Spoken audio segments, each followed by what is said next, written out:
So what's putting you off wild camping then? Weather? Lack of bathrooms? We're here on Blarenge tonight for a wild camp. My main camera, I'm having to use my phone. My main camera is being used by my youngest son. So feel free to go over to Thorns Coasters on YouTube and hurl some abuse his way.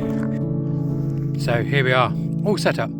My first piece of advice regarding the troubles people have thinking about there being no bathrooms when you're wild camping.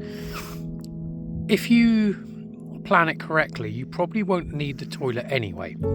So, I'll give a personal stat. The last 22 camps, I've been twice. So, what I tend to do is go on the way.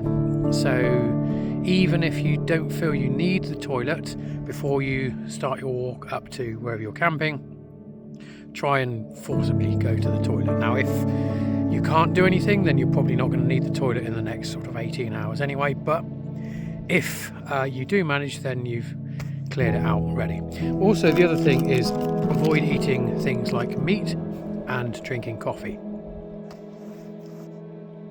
I'm going to go and have a coffee now.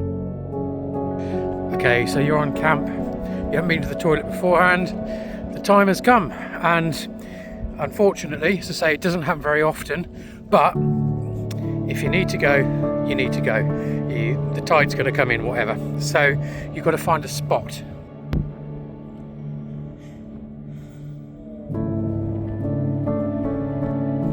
So you keep away from footpaths, people, anywhere you can be seen basically, and anywhere anyone is likely to go. It's worth scoping this out beforehand, maybe as soon as you've pitched, or if you can, scope it out on the internet before. Here would be ideal. You're miles from any footpath, there's plenty of places to hide, and there's ground that you can bury it in as well. So here is the kit that I bring in a bag, the rucksack, and first and foremost you have the trowel. Very, very strong UPVC trowel. Secondly, I have a separate bag inside with toilet paper. You want to keep that dry at all costs, otherwise you're stuffed. And also a lighter.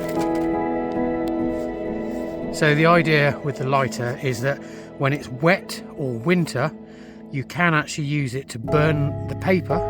Now, correct me in the comments below if you disagree. So long as you bury the paper with your poo, basically. So you dig a nice hole, probably 7-8 inches deep if you can. You do your business and actually use walking poles to lean backwards a little bit so you don't get any in your shoes or back of your trousers. And then bury it and then use the toilet paper. Now, if it's dry, if it's summer, use the little bag. I know it's not very nice, but to bring the paper back with you. If it's wet, if it's winter, then under some circumstances you can burn the paper in the hole that you've buried.